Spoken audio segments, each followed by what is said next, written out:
संबोधन की श्रृंखला में सर्व समाज के कार्यक्रम में श्री नंद किशोर जी महरिया के द्वारा संबोधन दिया जा रहा है। आप सुनिए उनका संबोधन। अस्सलाम वालेकुम। सर्व समाज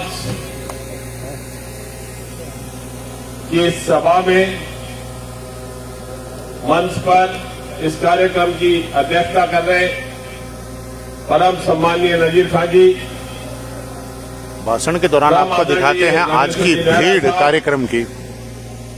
बहुत जी पूर्व सरपंच, गोमघाट जी पूर्व प्रधान, भगवान सिंह जी पूर्व प्रधान,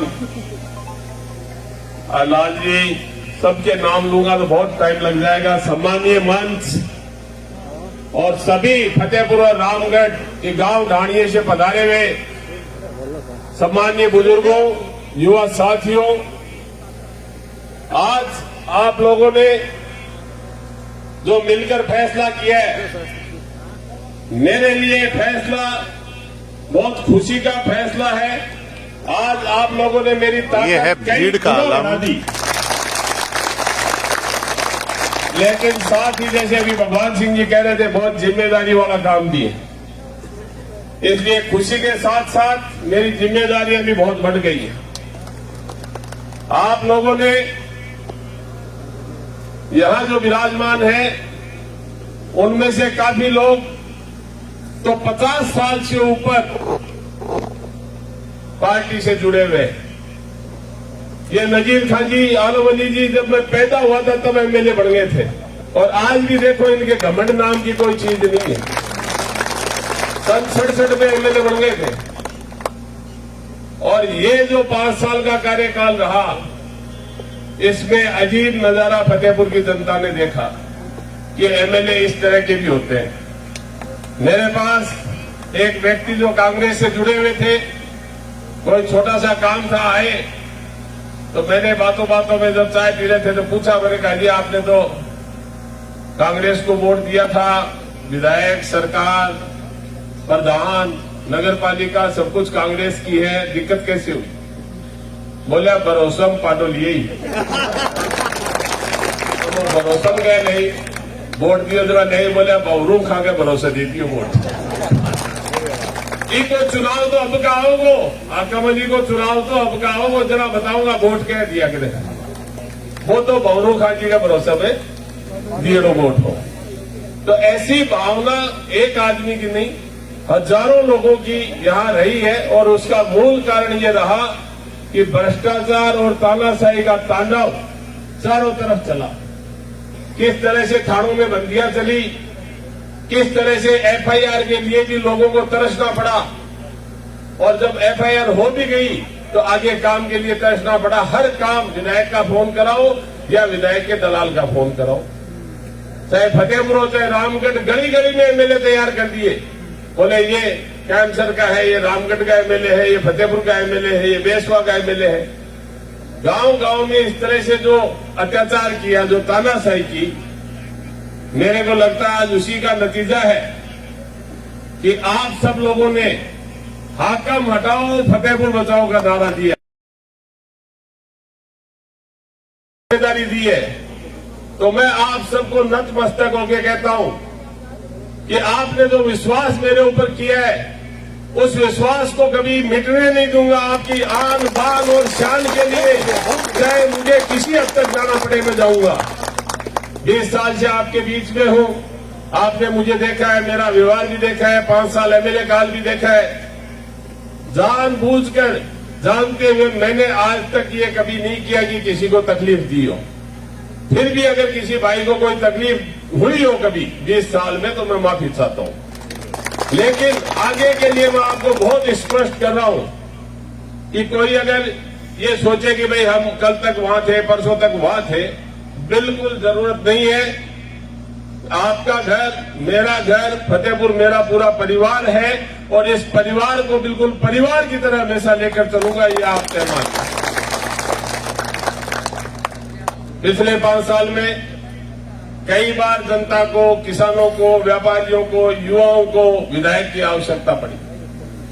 किस तरह से हमारी फसलें खराब हुई, आदान अनुदान के पैसे के लिए किस तरह गांव गांव सबको जाके आंदोलन करना पड़ा। और उसके बाद भी पूरा पैसा नहीं आया। रामगढ़ तहसील में तो गिरदावरी नहीं हुई।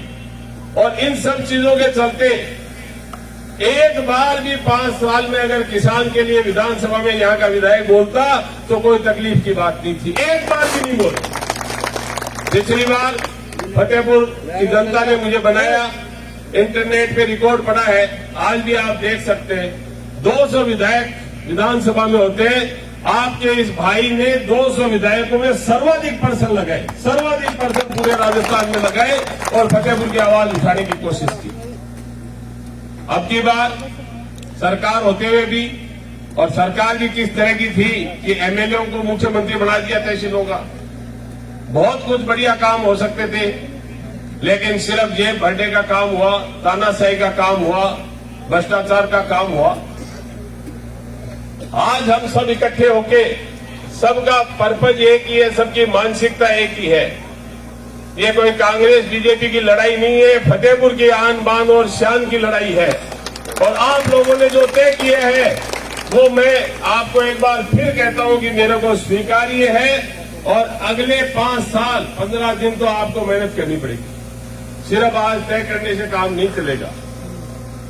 अगले 15 दिन लगातार सभी को अपने आप को कैंडिडेट मान के, नंद किशोर मान के मेहनत करनी पड़ेगी। और 25 तारीख को चाबी का बटन दबाना और दबाना पड़ेगा।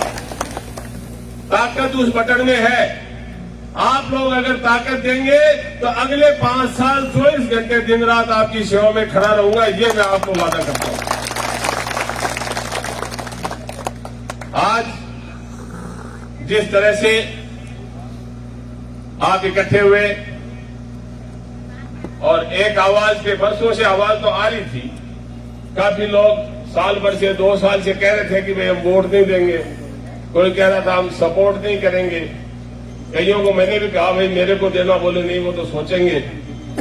अब वो पाप का घड़ा भरते भरते यहां तक स्थिति आ गई कि चुनाव के समय में ऐसे कर्मठ लोगों को इकट्ठा होकर फैसला करना पड़ा है। इससे मैं मीडिया के माध्यम से, जो लोग यहाँ नहीं हैं, हजारों की संख्या में लोग यहाँ सुन रहे हैं, लेकिन उनके अलावा जो लोग हैं, माताएं बहनें हैं, उनको भी कहना चाहूंगा कि ये स्थिति सिर्फ इन हजारों लोगों की नहीं है। ये स्थिति पूरे रामगढ़ फतेहपुर किसी गांव ढाणी वार्ड में चले जाओ, सब जगह ये स्थिति। सरपंचों को, पंचायत समिति सदस्यों को, नगर पालिका के पार्षदों को, ये बैठे आपके सामने विनोद जी, कितने साल से पार्षद थे और कांग्रेस से इस्तीफा देना पड़ा। नगर पालिका कांग्रेस की, राज कांग्रेस का, एमएलए कांग्रेस का, और फिर भी इस्तीफा देना पड़ा क्योंकि सच्चाई की बात यूं उठाई, बोले बाहर चलिए, आपको बोलने नहीं देंगे, गला घोटने का काम किया।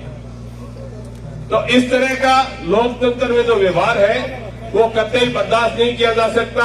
अभी हल्की हरकतों से बाज अभी नहीं आ रहे। दोनों पार्टियों के कुछ असामाजिक तत्व अभी यहाँ थे, उन्होंने किस तरह की हल्की और ओछी हरकत की आपके सामने। एक तो उनमें बीजेपी के मंडल अध्यक्ष थे और 2 जो है वो लक्ष्मणगढ़ में मंडल अध्यक्ष रहे हुए कांग्रेस के। तो इस तरह से आके क्या कहना चाहते हैं, मतलब ये लोग किस तरह की बात करना चाहते हैं। अभी आज मेरे को कोई किस्सा बता रहा था कि विधायक महोदय के बेटे ने सदीन सर में जाके, एक बच्ची डॉक्टर है उसको धमकाया कि 25 तारीख बाद देख लूंगा। अरे भाई क्या बन जाओगे ऐसे आप? लोग बॉर्डर पे भी नौकरी करते हैं, फौज में भी नौकरी करते हैं, और ये फतेहपुर के लोग हैं, ऐसे घबराने डरने वाले लोग नहीं है। ये समझ लेना चाहिए उनको। ये धमकी किसी और को दे, ना तो आप जीवन में कभी विधायक बनेंगे और ना कोई और पद पे आएंगे। ये जनता ने तय कर लिया है। आप लोग सिर्फ 15 दिन रात लग के अभी गांव के टूर चलेंगे। मेरी आपसे हाथ जोड़कर विनती है कि आप सभी लोग सभी टूर में साथ चले, जिससे गांव गांव में जो मैसेज आज यहाँ आपने दिया है वो पहुंचे। परसों से हम यात्राएं शुरू करेंगे, गांव की टूर शुरू करेंगे। आप सभी को मैं आमंत्रित करता हूं कि आप सब लोग आए, मैं आपके साथ हूं और अपन सब साथ चल के गांव में जो मैसेज आज यहाँ दिया है वो देंगे।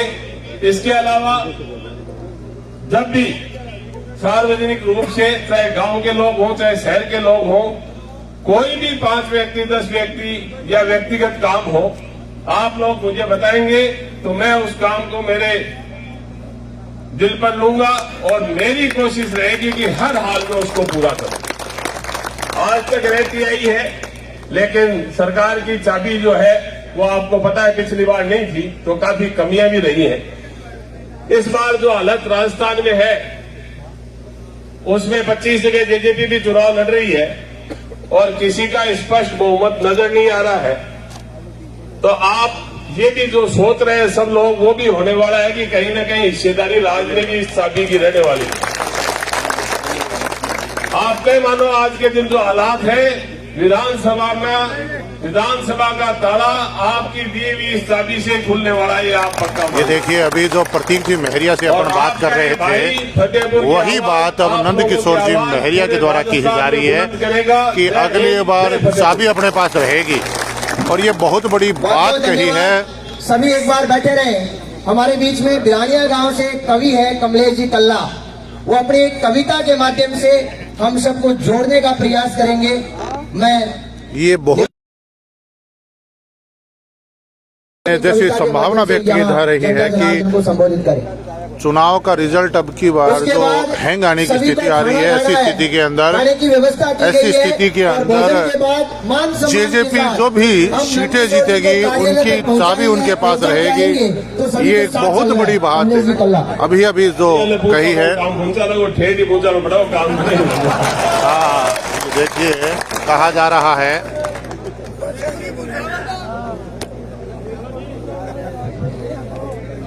जनता के संयम और सब्र के लिए मैं धन्यवाद ज्ञापित करता हूं आयोजन कमेटी